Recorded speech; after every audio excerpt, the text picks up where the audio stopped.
I I বলছি I. Sir বলছে আপনিও তো একজন আইনের রক্ষক, এই আসামিটাকে একটু ধরুন না, আমি একটু বাথরুমে যাব। কিন্তু আরে ধরুন না, 1 মিনিট। এই কি অপরাধ করেছিস রে? হ্যাঁ বল। না না, ওই কেসটা আমি নিতে পারবো না, বড় প্রবলেম আছে। আরে বলছি তো আমি নেব না, তুই অন্য কাউকে দেখ।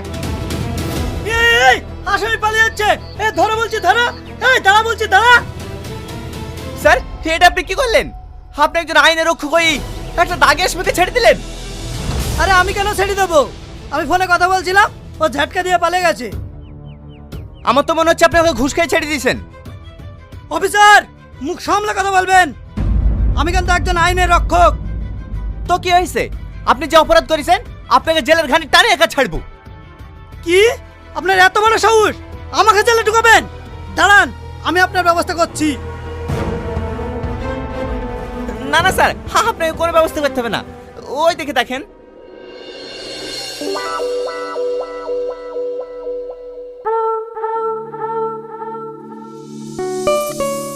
Hello sir.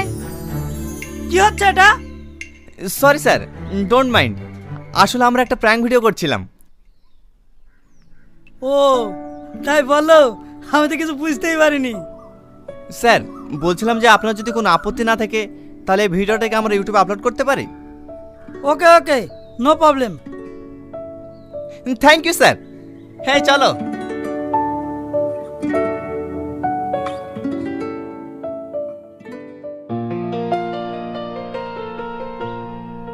দেখো, আইনের লোক নিয়ে আমরা আর কোনো প্র্যাঙ্ক ভিডিও করব না, নইলে আমাদের পরে সমস্যা হতে পারে। এটা তুমি ঠিক বলেছো। আচ্ছা ঠিক আছে, সাধারণ মানুষকে নিয়ে প্র্যাঙ্ক করলে তো কোনো অসুবিধা নেই। তেমন কোনো সমস্যা নেই, মাঝে মাঝে এক একটা চড় খেলেই হবে।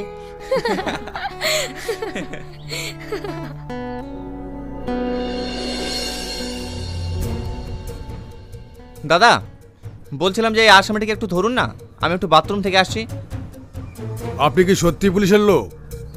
হ্যাঁ কেন, আপনি আমাকে সন্দেহ করছেন? সন্দেহ করবো কেন? আপনি কি আমাকে চেনেন? না কেন? না না, এমনি। এই খবরদার পালানোর চেষ্টা করবি না, আমি এক্ষুনি আসছি।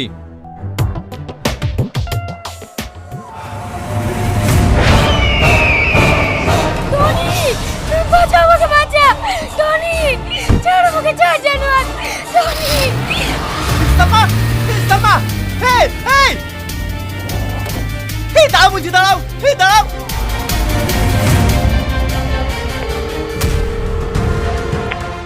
Hello police station. স্যার আপনি আমাকে ফোন করেছিলেন, আমার সালমা কেমন আছে? ও খুব ভালো আছে, কিন্তু আমি একটা জিনিস জানতে চাই, ওই মেয়েটা ওই গাড়ির ভিতরে কিভাবে গেল?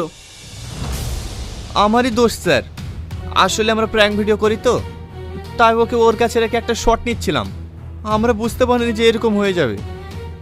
হ্যাঁ, ভিডিও করার আর লোক পাননি, বিড়ালকে দিয়েছেন মাছ এগলাতে।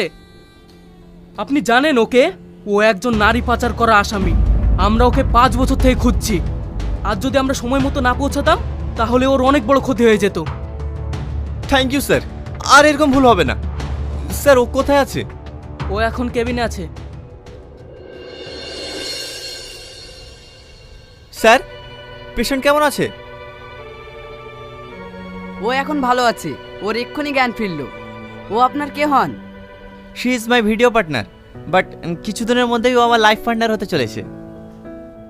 আচ্ছা বুঝতে পেরেছি, এ যেহেতু আপনার লাইফ পার্টনার হতে চলেছে, এর প্রতি একটু খেয়াল রাখবেন। কেন স্যার, এনি প্রবলেম? এনার হার্ট দুর্বল আছে, এনাকে এমন কোনো কথা বলবেন না যাতে এ কষ্ট পায়। আর হ্যাঁ, উনি এখন সুস্থ আছে, ওনাকে নিয়ে যেতে পারেন। ঠিক আছে স্যার।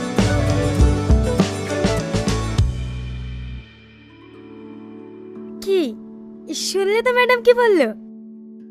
হ্যাঁ তুমি তো ভালোই সুযোগ পেয়ে গেলে। জানো আজকের পর থেকে আমি আর এই ভিডিও বানাবো না, আমি তোমাকে হারাতে চাইনি। তাহলে কি করবে? আমি তোমাকে বিয়ে করে সুখে সংসার করতে চাই। তোমার আব্বা মা রাজি হবে তো? দেখো, আমার আব্বা মা তো জমিদার না যে তোমাকে মেনে নেবে না। তোমার বাড়িতে রাজি করো তাহলেই হবে। আমি যদি তোমাকে এখন নিয়ে যাই তাহলে আমার আব্বা মা তোমাকে কখনো মেনে নেবে না।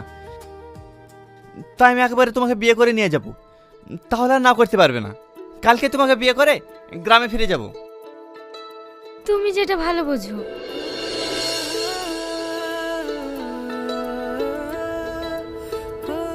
সালমা, বলছি আমরা যে বিয়ে করেছি এই কথাটা বাড়ি যাওয়ার আগে মাকে জানালে কেমন হয়? মা কি বলবো বলছো? আমার কিন্তু ভীষণ ভয় লাগছে। আরে ভয় পেয়ে না তো, কিচ্ছু হবে না, দেখি না কি বলে।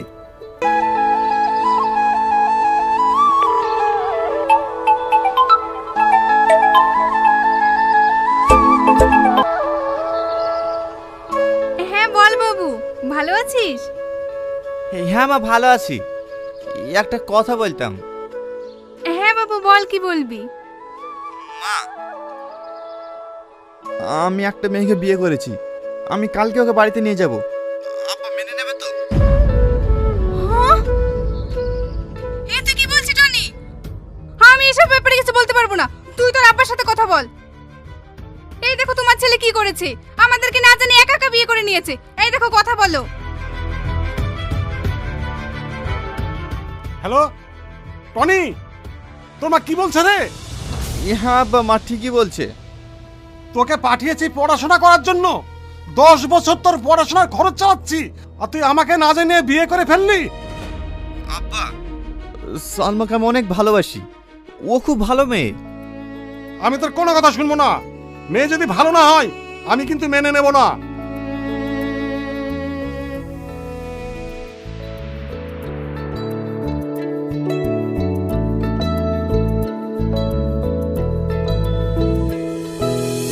ওগো, মন খারাপ কেন? আজ 10 বছর পর বাবু বাড়ি ফিরছে, তোমার তো খুশি হওয়ার কথা। কি করে খুশি হব বলো? সঙ্গে করে বউ আনছে, সে বউয়ের আচার আচরণ কেমন হবে এই নিয়েই চিন্তিত আছি। কর্তাবাবু, ছোট বাবু চলে এসছে। বাবু ভালো আছিস? আসতে কোনো অসুবিধা হয়নি তো? না না, অসুবিধা হয়নি। কি গো, তুমি দাঁড়িয়ে থাকলে যে, বৌমাকে আশীর্বাদ করো। হ্যাঁ হ্যাঁ,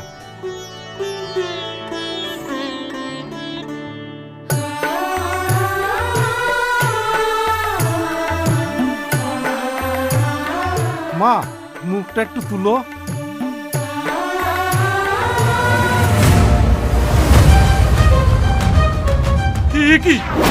কি আমি কি দেখছি? টনি, তোমাকে ঘরে নিয়ে যা। আমি কি দেখছি? না না, এটা হতে পারে না, এটা অসম্ভব। কর্তাবাবু, আমার ভীষণ ভয় লাগছে। হ্যাঁ হ্যাঁ, তোমরা সবাই ঘরে চলো। বাংলাদেশ জামায়াতে ইসলামী যুব বিভাগ চিরিরবন্দর উপজেলা শাখা আয়োজিত 8 টিমের প্রাইজ মানি ফুটবল টুর্নামেন্টের প্রথম রাউন্ডের তৃতীয় খেলা অনুষ্ঠিত। দিনাজপুর চিরিরবন্দরের বাংলাদেশ জামায়াতে ইসলামী যুব বিভাগের জুলাই জাগরণী ফুটবল টুর্নামেন্ট 2025-এর আয়োজনে 8 টিমের প্রথম রাউন্ডের তৃতীয় খেলা অনুষ্ঠিত হয়েছে। উপজেলা বাংলাদেশ জামায়াতে ইসলামী যুব বিভাগ আয়োজিত উক্ত হাড্ডাহাড্ডি লড়াইয়ের এ খেলায় সুখেপীর ফুটবল একাদশ বনাম চকদুবলিয়া নীলফামারী ফুটবল একাদশ অংশগ্রহণ করে।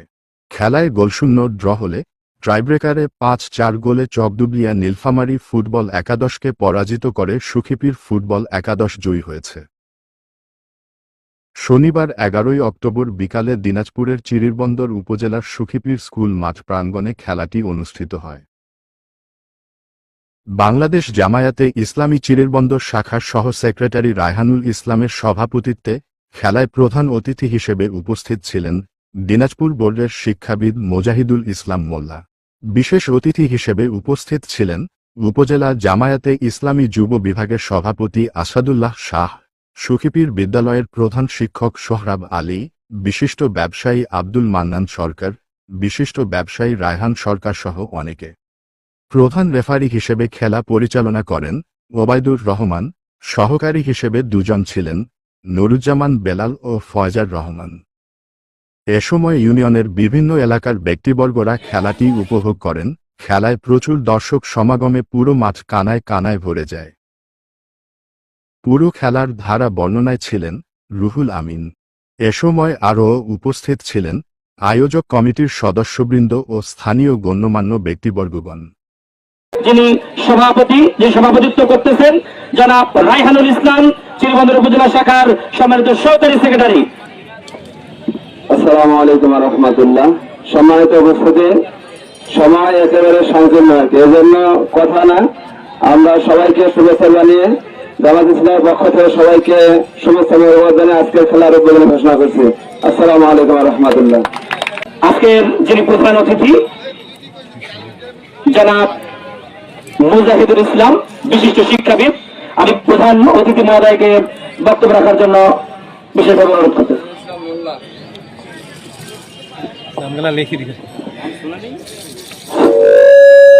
আউযু বিল্লাহি মিনাশ শাইতানির রাজিম। বিসমিল্লাহির রহমানির রহিম। প্রান্তীয় সংগঠন শহীদ কাফেলা বাংলাদেশ জামাতে ইসলামীর যুব বিভাগ কর্তৃক আয়োজিত আজকের এই ফুটবল টুর্নামেন্টে দুই দল নীলফামারী চকদুবলিয়া স্পোর্টিং ক্লাব পাশাপাশি সুদীপীর স্পোর্টিং ক্লাবের মধ্যে খেলা হবে। তো মহান আল্লাহ পাকের দরবারে শুকরিয়া আদায় করছি যে এই খেলায় আমরা সবাই সুস্থ মতো আসতে পেরেছি, এই জন্য আল্লাহর দরবার শুকরিয়া, আলহামদুলিল্লাহ। শুরুতে আমি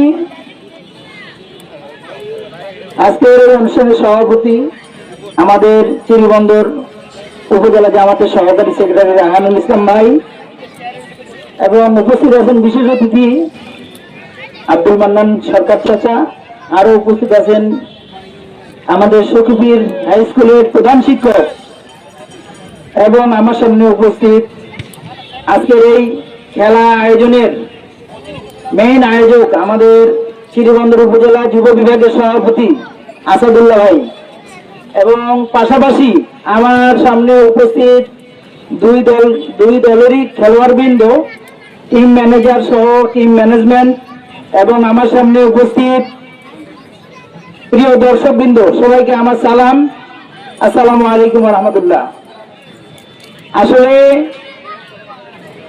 কি বলবো, এত সুন্দর একটা আয়োজন আমাদের জামাত ইসলামী যুব বিভাগ কর্তৃক এখানে অনুষ্ঠিত হচ্ছে, বিধায় আমরা সবাই আনন্দিত এবং সবাই এই খেলাকে সুন্দরভাবে যাতে উপভোগ করতে পারি, খেলাটাকে এই খেলার মাধ্যমে আমাদের এই সুখবীর সহ চিরিবন্দর উপজেলার যুব সমাজ যেন সমস্ত প্রকার মাদক থেকে দূরে থাকে এবং বর্তমানে আমাদের এই যে ছাত্র সমাজ যুব সমাজের ধ্বংসের আরেকটি মূল কারণ হচ্ছে মোবাইলে ক্যাসিনো, মোবাইলে বিভিন্ন ধরনের অসংলগ্ন কন্টেন্ট দেখার ফলে এই মূল্যবান সময় নষ্ট করতেছে। এই মূল্যবান সময় নষ্টের ফলে তারা আগামী দিনের যে ভবিষ্যৎ, আমাদের যে যুবকরা তরুণরা এই ছাত্ররাই যে আগামী দিনের ভবিষ্যৎ, এই ভবিষ্যৎ আমাদের অন্ধকারের দিকে চলে যাচ্ছে। বিধায় আমরা আশা করব আমাদের এই যুব সমাজ সহ আমাদের এই ছাত্র সমাজ সবাই পড়ালেখার মধ্যে আত্মনিবেশ করবেন এবং পড়ালেখার পাশাপাশি এই খেলাধুলাকে যদি আমরা 1 নম্বর প্রাধান্য দিই, সেই ক্ষেত্রে দেখা যাবে এই খেলাধুলা এবং পড়ালেখার মাধ্যমে আমরা এই সমাজকে আমরা ভালো কিছু উপহার দিতে পারবো। আজকে ভালো ছাত্ররাই কিন্তু আগামী দিনে দেশের ভবিষ্যৎ, দেশ চালাবে। এই যে ভালো ভালো ছাত্ররা যারা ভালো রেজাল্ট করে আমরা যারা ডাক্তার ইঞ্জিনিয়ার সহ বিভিন্ন জায়গায় যদি পৌঁছতে পারি, এর জন্য পড়ালেখা ভালো স্টুডেন্ট হতে গেলে আমাদের শরীর চর্চা সহ খেলাধুলার মধ্যে থাকতেই হবে। এই খেলাধুলা শরীর চর্চা যদি আমরা পিছিয়ে পড়ি তাহলে আমাদের দ্বারা ভালো রেজাল্ট সহ ভালো কিছু দেওয়া সম্ভব না।